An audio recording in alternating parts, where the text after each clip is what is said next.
All right, you ready? Sure. Kevin doesn't even 100% know the questions that I have in store for him for this video, but in a lot of recent videos we've talked about, or you've talked about, downsizing, we're getting smaller, there's been some struggles. I want to tell them, in your words, what it means. Like, we've talked about downsizing, but what does downsizing mean? You know, we have how many animals here, roughly? If you had to take a guess. Many thousands. Many thousands. My guess has always been like 15,000. I don't. But it doesn't matter. It's less. It's certainly less now. Less now, but where do you see it going? So what does downsizing mean to you? Why are you trying to downsize? Just what's the point? Okay. It's pretty simple. I started out as a hobbyist. Yep. Okay, which is ultimately I breed reptiles and I sell them generally to hobbyists. So I started out as a hobbyist and very, very intensive about what I wanted to keep. I want to keep everything. I want to play with everything. I want to learn about everything. I want to learn husbandry. I want to learn, maybe can I breed it? How do I breed it? What's the effective management of the species, whatever. So in some species I've been reasonably successful at breeding and propagating and doing all that, while there are other species that continue to be challenging. And so as I've been a hobbyist, collections started building, because I used to do electronics and computers. That was like what I went to school for. And keeping reptiles was just my hobby, and we have lots of other hobbyists, maybe even you, that you're a lawyer, you're a doctor, you're a dentist, you're a podiatrist, you're Andy's tattoo artist, whatever, because he's got a lot of tattoos. They all got stories. Look at that little kissy. So that's the next video.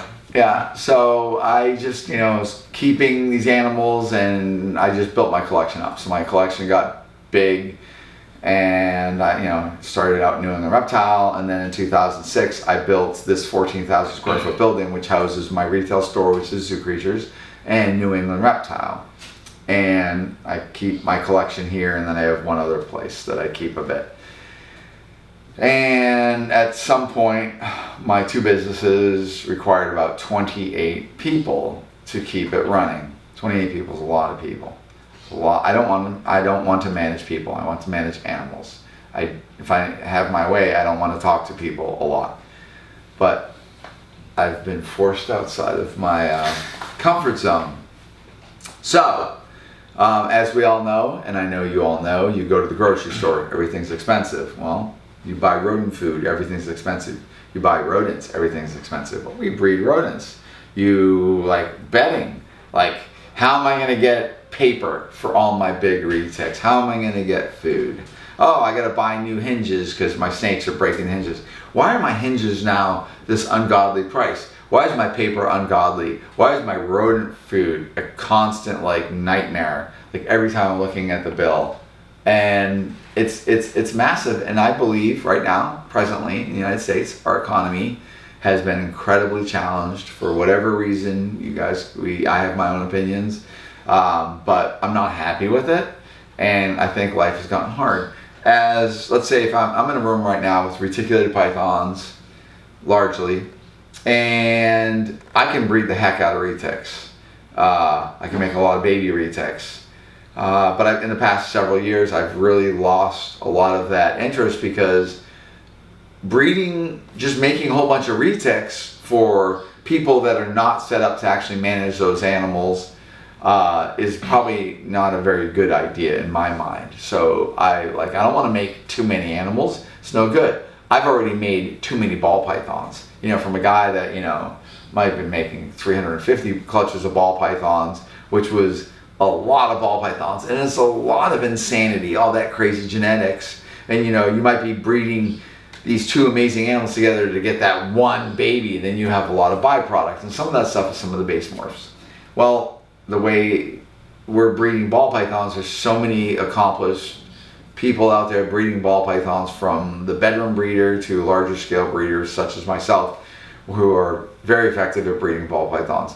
We're propagating a lot of ball pythons to the point where we actually don't even need wild caught ball pythons anymore. And that comes with its negatives too. because ball pythons over in Africa are really facing some tough times now because we're no longer wanting them for pets. We're not conserving them as a resource over in Africa anymore because all those baby ball pythons had a ready market waiting for them. Now people are not wanting baby ball pythons, so now they're looking at ball pythons as meat, as skins, and that means they're taking the large adults. But I'm going off on a tangent.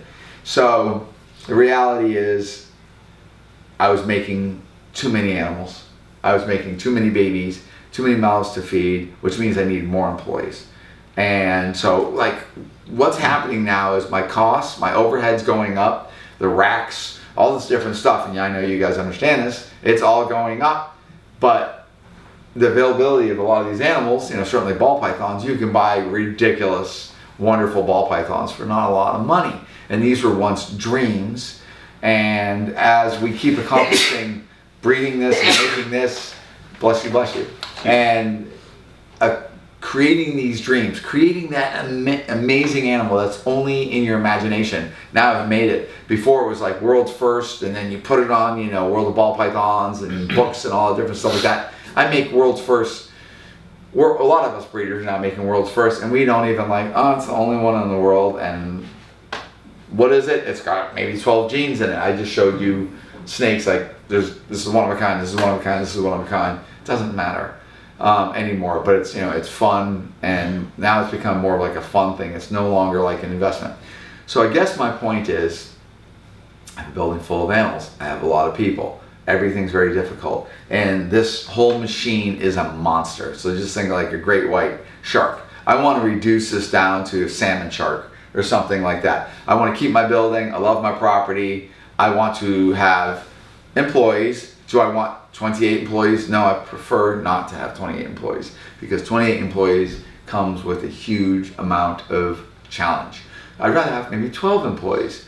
So as I want to get rid of employees, I need to get rid of animals. I don't want to make tons of retics because there are not people that should have retics, or people are accomplished, or people even understand what they're getting into. So if I make 6, 8 clutches of retics in a year, then maybe I satisfy what I want to do. I love retics. I find them incredibly challenging, super intelligent, wonderful beasts.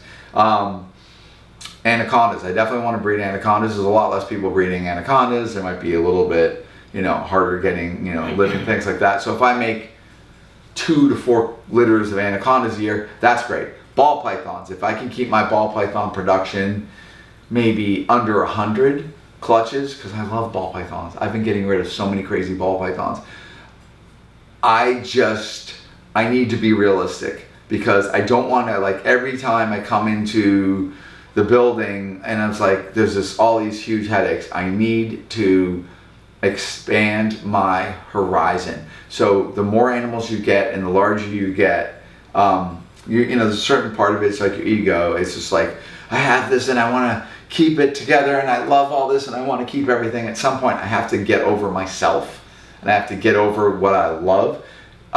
You cannot keep everything and actually be successful at breeding everything. The less you keep, less is more. It really is that. I'm weaning onto that. The problem is I'm such a friggin' avid animal lover.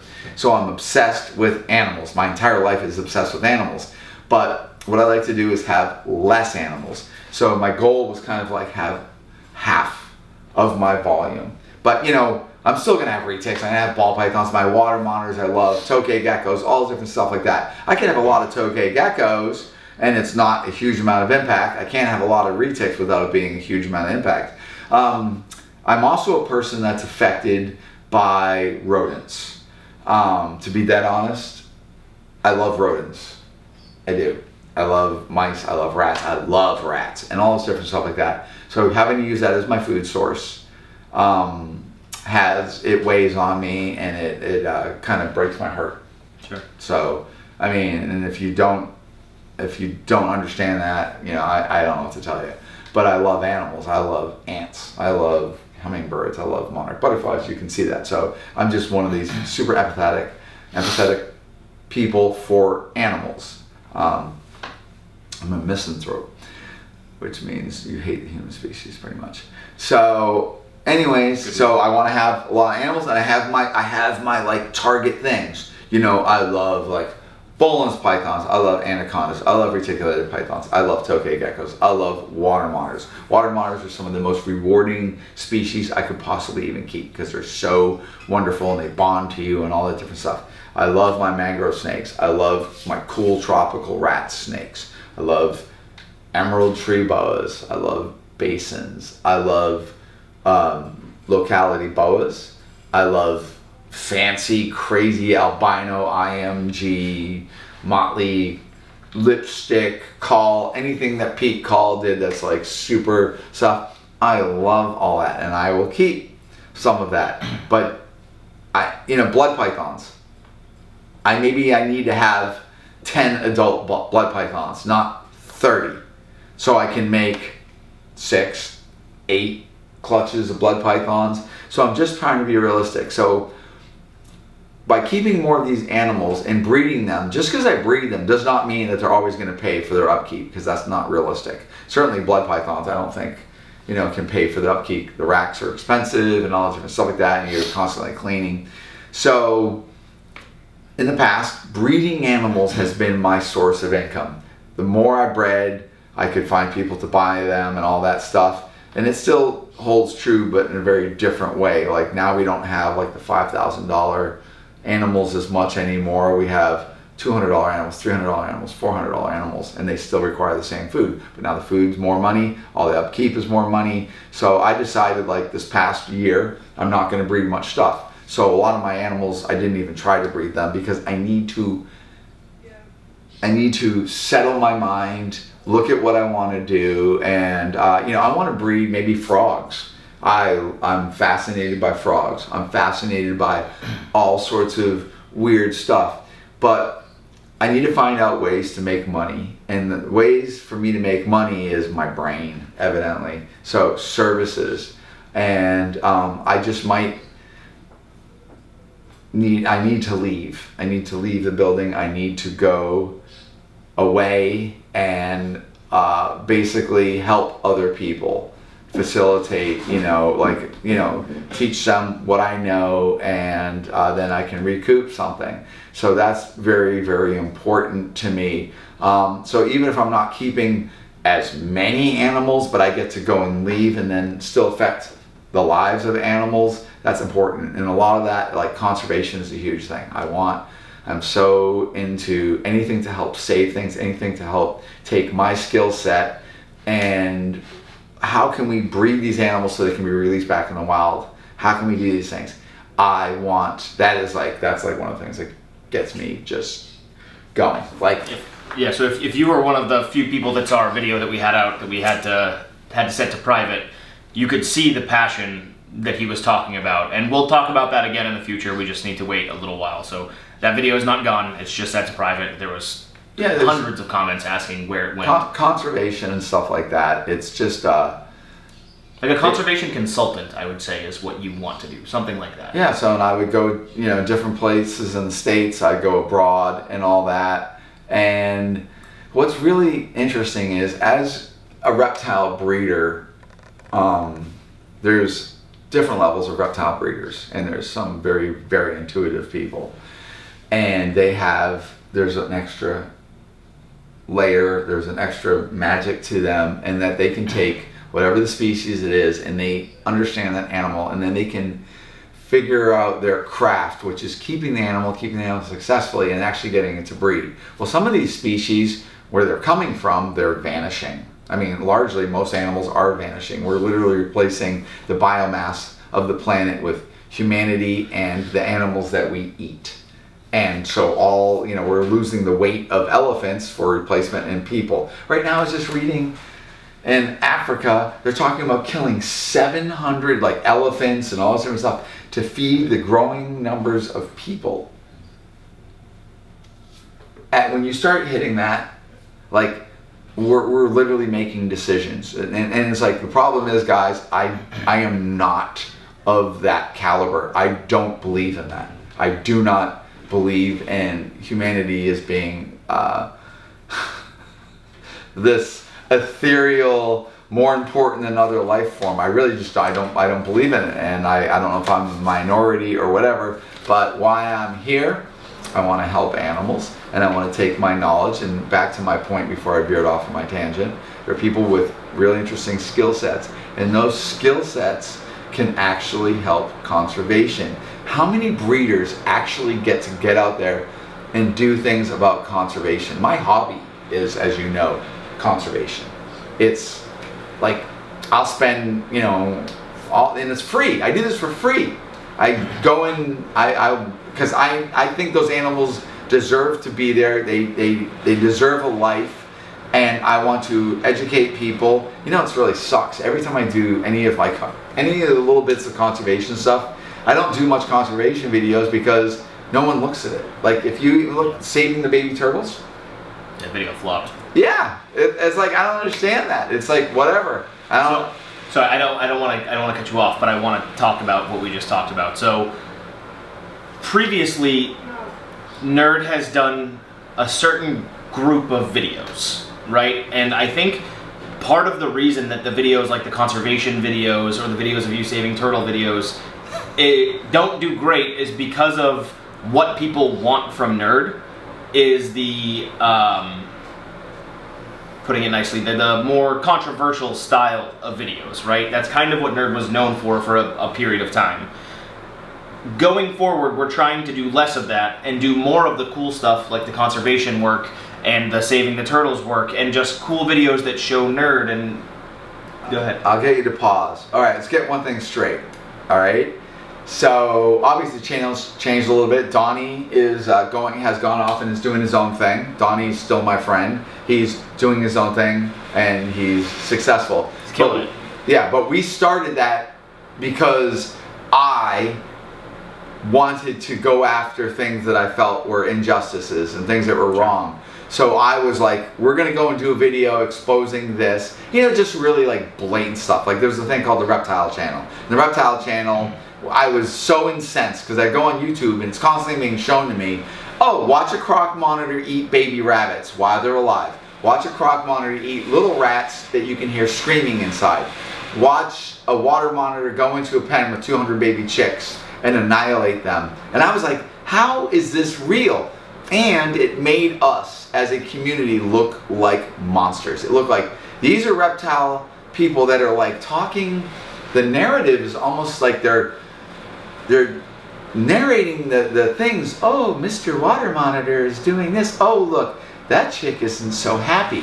And they were literally these horrific things showing the pets that we love doing ungodly things for viewership, and then reading the comments to the people. So I decided that video was horrible because it makes our community look terrible, and I went after them. And Donnie was my videographer at the time, and I'm like, okay, we're gonna go after him. That wasn't Donnie saying, hey, let's go be controversial. That was me. That is how I think, because I am a controversial character. You'll get me like being passive, but I like if you did something wrong in front of me in the same room, you would see a very different side of me. I am like, you know, if it's animal cruelty, animal abuse, stuff like that, I immediately turn into a very different person. And so I was seeing that, and that was, I didn't even know about it, but there's a fetish called vor. And not voyeurism, vor. Like so, V-O-R?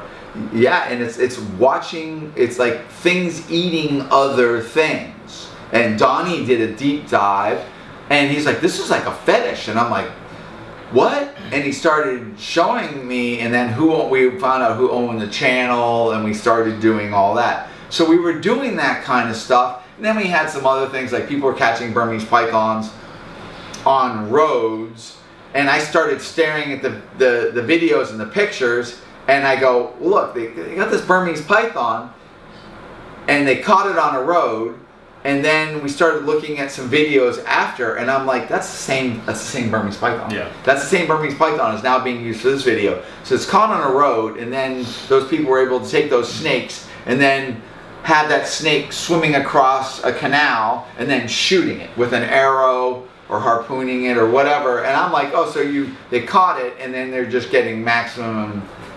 usership out of that animal, but it's still a Burmese python, and obviously Burmese pythons should not be in the Florida Everglades. I'm a big baby, so I'm not able to go and pith. I have nothing to do with catching Burmese pythons. I just don't have that in me to actually catch one of those wonderful creatures and actually kill it. And you know, I'm watching right before Donnie was leaving, we were going to do a video on all the iguanas. Yeah, that's a huge thing. Like I still want to do a video on the iguanas, because literally the contempt that has been educated or miseducated to these iguanas down in Florida. These iguanas were here before pet keeping, before the 70s. We have that proof, like even from the 40s, there was iguanas floating up from Central and South America into Florida, and it's tropical or tropical, so the iguanas were able to live there. But you know, you can't just entirely blame the iguana population on pet keeping, but they do. And now that they regarded iguanas as invasive, the thing is, what exactly are iguanas doing in Florida? They're not supposed to be there because they're from Central and South America, but what are they doing? And they're saying things, oh, well, they're digging into seawalls, and maybe if you go play with their poop, you get salmonella.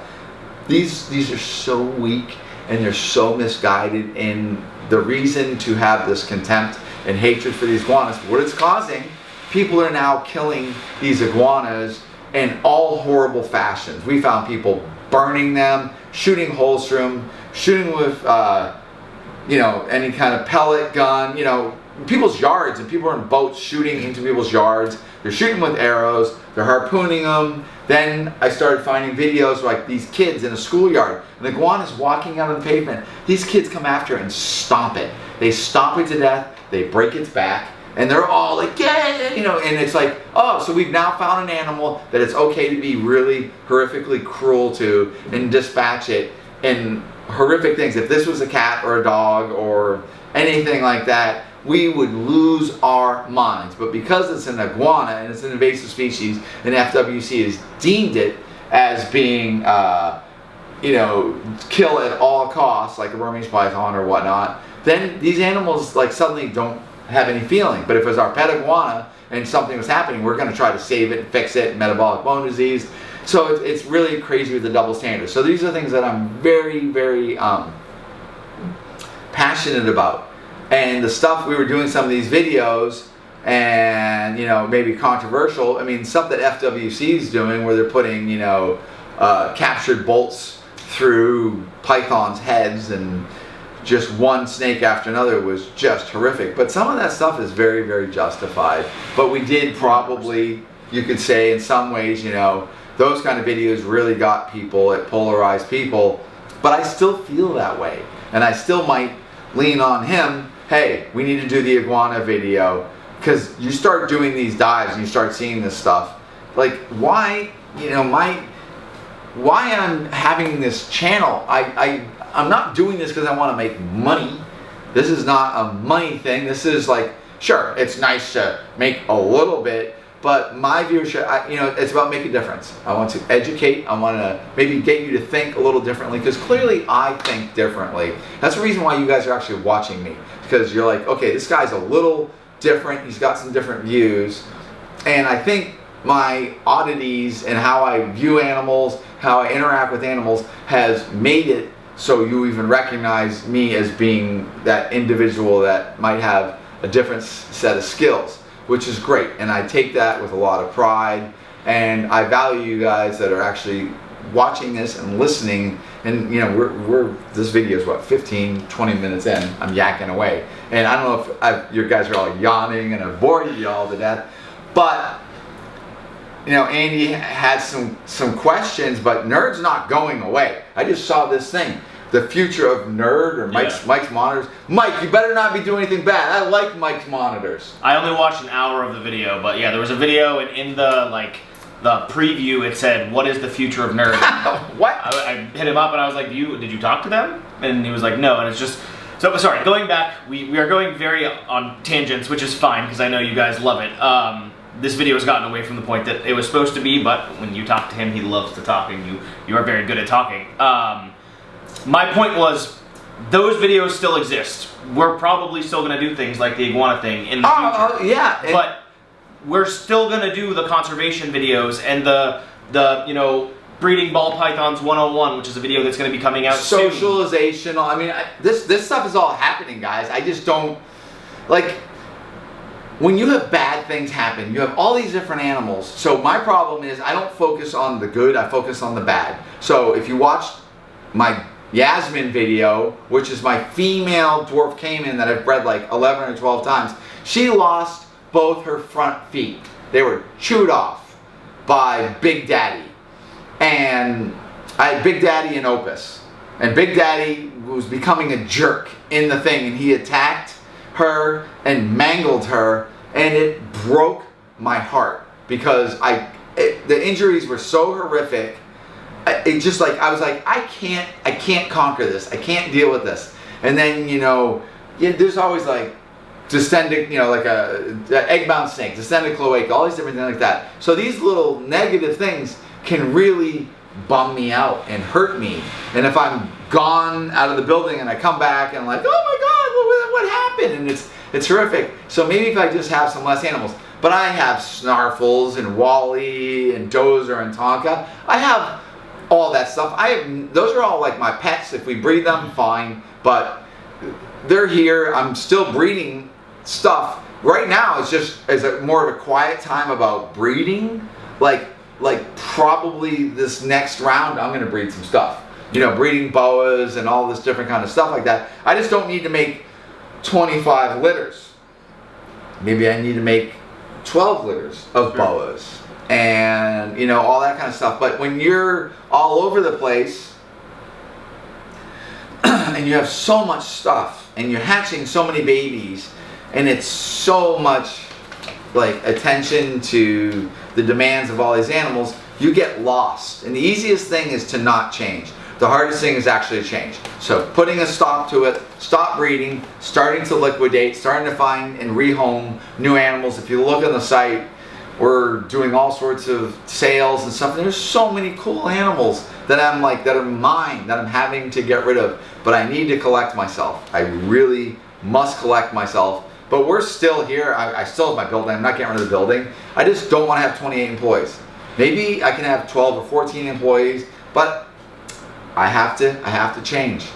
Everything is telling me I need to change. I need to leave my building. There's other people that need me, and that I have to take as an honor, and I take that with a lot of pride. People that actually need me, request me, want me to come there, help them with other things. And you know, my life isn't about money. My life is about whatever the life is about. Whatever. I mean, just make a difference and teach. And like I wanna develop caging racks. I want to develop products. I want to go on as consultants for a company that wants to develop new products, because I'm like an inventor. I'm very mechanical. I'm very inventor minded. I want to come up with new techniques, and I want to be part of these progressive forward movements. But I'm always a hobbyist. I'm always your voice. That's why we do things about light bulbs and we talk about stuff like that, because as a hobbyist, I'm worried about you. I'm always worried about your rights, because all the hobbyists, you keeping animals, you're teaching other people to value animals, you're teaching them about these reptiles, but you're causing value to these little lives, and these little lives are the point of my life.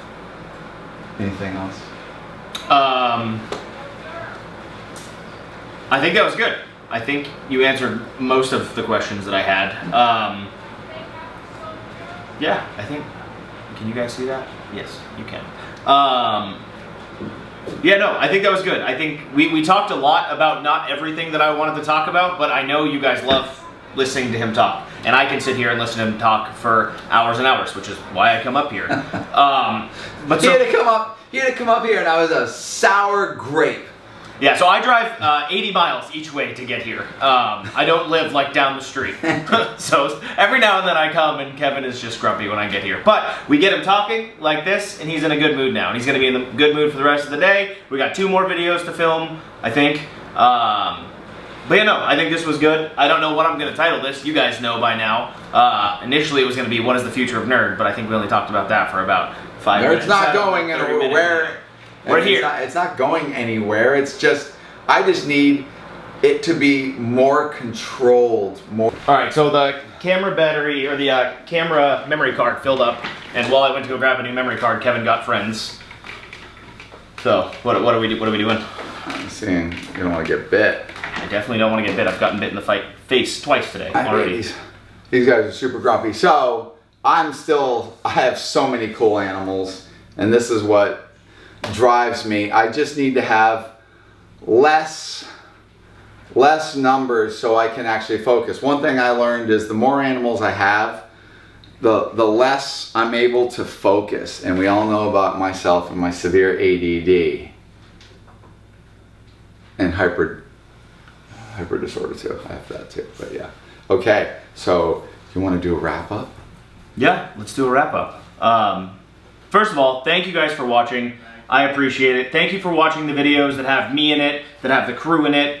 You know, please continue to support and continue to watch those, because though, you know, we're not making millions on YouTube, the money we make does help Kevin, and it helps keep the lights on here, and it helps keep the animals fed.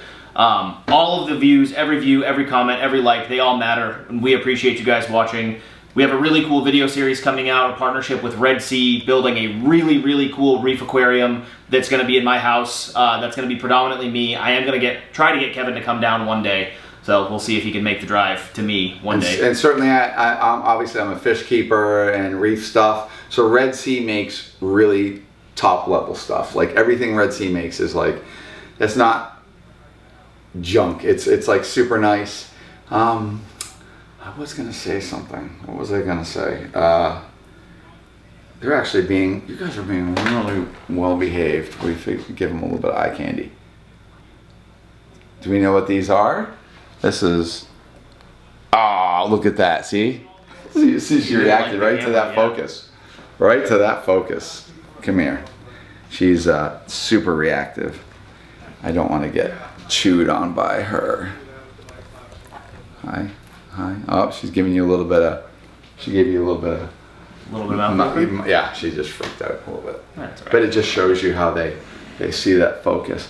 So I just want to let you guys all know, I really appreciate you guys for continuing to watch our channel. We've been dysfunctional, and that's really because of me.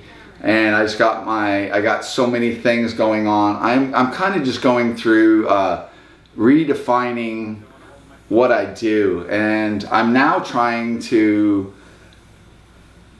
find a way to use my brain to help keep things going. I mean, if we just look at an electric bill here, I'm in the first or second highest utility state in the country. So that means New Hampshire has the highest electric rate, if not the second highest. So I can have electric bills that are $14,000 a month. And it's killing me. These giant bills are killing me, and that's one reason why I need to get my act together. I want to keep animals like this, but when I'm paying massive utility bills and freaking out, look at her. You want to go? There you go. They key right in on the camera. Yeah, it's just that focus. Yeah. Hi, baby. No, I wonder if it's like the hypersonic that they can hear. No, it's all the infrared that it's shooting out. Oh, gotcha. It's shooting out a spectrum that's causing the camera to focus, and they see it. This just shows that they see and light that we can't. Yeah, light we can't. All right, dude, how do you want to wrap it up, big guy? I think that's it. I think we're good. Thank you guys so much for watching. I'm not even sure how long this video is. I think we're like 35 minutes, probably somewhere around there. Thank you guys for watching. If you want to join the memberships, we're probably going to be doing a members only live later today. You're welcome to click the join button that's right below this video. And you know, thanks for watching. We appreciate it. Comment, let us know what you thought. Let us know about Kevin's rants. If you guys want like a monthly Kevin rant video, I can come up, we can sit down together, and I can just let him go. He's like a pit bull. When we let him go, he just keeps going. Aside from that, thanks. I think that's all we got. Thank you. Peace.